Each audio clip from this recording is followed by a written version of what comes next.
I'm all good, and that's it. Do you remember how it happened? Or? No, that's one thing I don't know. Don't know. I just felt a little discomfort, and then went from there. Did you undergo any X-rays, anything like that for the back? No. What were you doing in the second quarter to kind of test yourself? Testing it. When did you think you were going to come back? I don't know. I had a decision to make, and I made a decision. When you came out early at the tunnel, you got those MVP chants and the standing ovation immediately. What are you trying to accomplish in that moment? What's going through your mind? Just making sure that I can move and seeing how I felt, and then just went on from there. The guy who plays 48 minutes said he was telling you on the court to be smart. Did you have to decide there, or did you sort of choice everything up? I think once I went on the court, once I went to go try and warm up, I knew I was going to give it a go no matter what. Donte, what was it like from your perspective to watch him meet the game and then watch him check back in and have the impact that he had? I mean, he's a warrior. That's all I got. I mean, there was no doubt in our minds that he'll be back all season long, no matter what is thrown at him.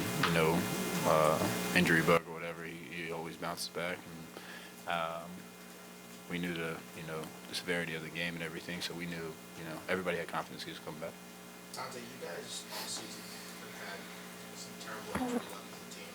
Yeah. And today, find out about Mitchell Robinson last night, and the Jalen stuff today. And you guys keep saying next man up, but it would be very easy with all the injuries for just there to be like a mental breakdown. You guys just don't seem to have that at all. Why is it that the group just doesn't let up against all of that?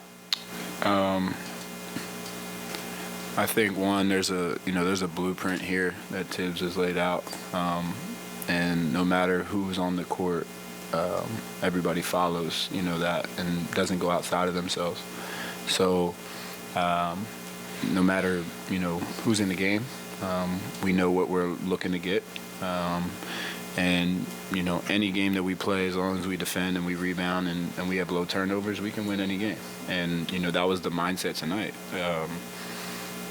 We hit them in the mouth, and then they came right back in the second quarter and took a lead. I don't know what we were down at halftime, but we're in the locker room like we're gonna win this game still. We got to do, we got to defend, we got to rebound, limit their second chances, and and then play our offense, not get outside of ourselves, and that's exactly what we did. So whoever we have on the court, it's the same thing. At the moment that Jalen leaves, are you guys kind of mentally preparing for the possibility you might have to win this rebound? Honestly, I didn't know where he went. Be real with you, I didn't know if he needed a sub, he was tired or something. I had no idea what was going on. But in that moment, I said, there was confidence that he's always going to come back. So you just weather the storm while he's not out there. And you go into halftime and you regroup, and whether he was going to give it a go or not in the second half, we were ready for whatever. Did you go back and check Donte? At one point, it looked like you might have. No, I had to go to the bathroom. I ain't gonna lie. I had to go to the bathroom. Donte, you guys have your starters outscored them 118 to 75 tonight, but their bench for the second game in a row outscored your bench. What's so challenging about your bench? You have great players. Plain and simple, TJ's playing really well. Obi's playing really well. Shepherd can shoot the ball. They have a really good makeup of a team, and they play together and they swing the ball and really unselfish. So we'll look at the film. Obviously, you take the positives of what you said at first, and then how can we adjust the second part of what you said is how do we shut those guys off? How do we turn their water off early to make it uncomfortable for them? Jalen, regardless of how Jalen might have been moving when he got out of locker room for halftime, what his health was, how much does his presence just boost you guys just being out there?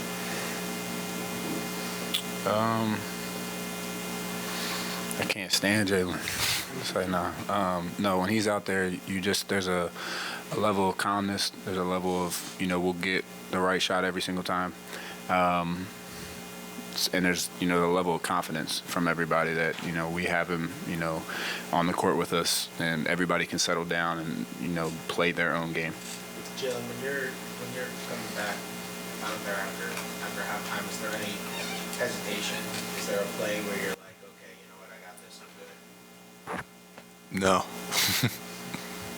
Jalen, the last game, your teammates were teasing you with the Jordan comparisons.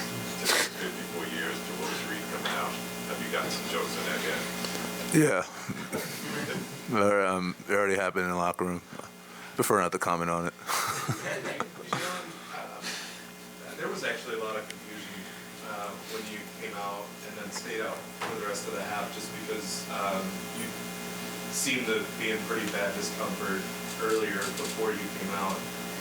With something midsection, I don't know if it was your groin, or what area, what was kind of impacting you then, and it looked like you collided with him partly. Oh, that part?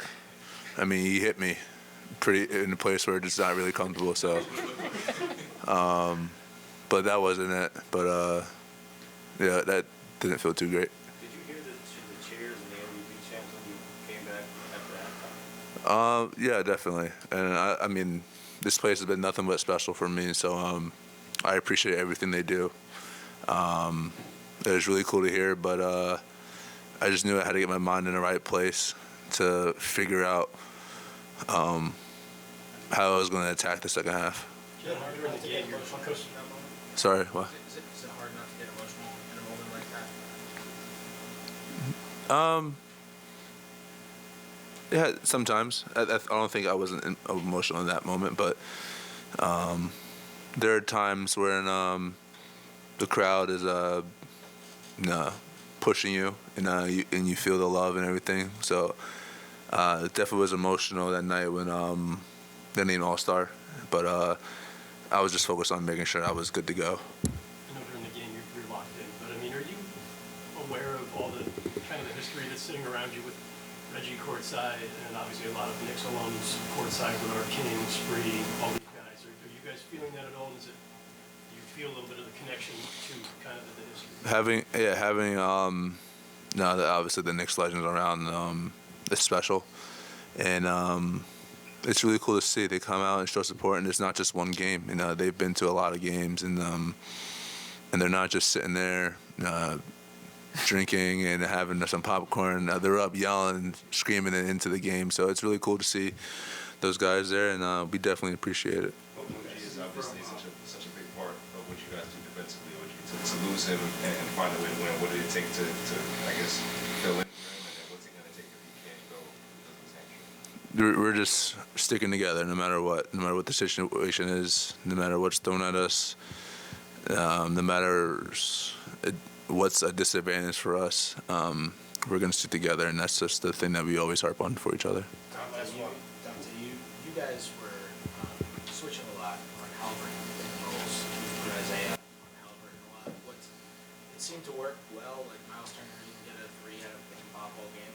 What were you guys doing on those plays to allow yourself to be effective? Just communicating. Sometimes we did, sometimes we didn't. Just reading it, trying to see what Tyrese was trying to do, and then you listen to your big's call. He communicates what he wants to do, and we do it. And he did a great job. After the switch of sitting down and guarding and limiting what he wanted to get to. Thanks, guys.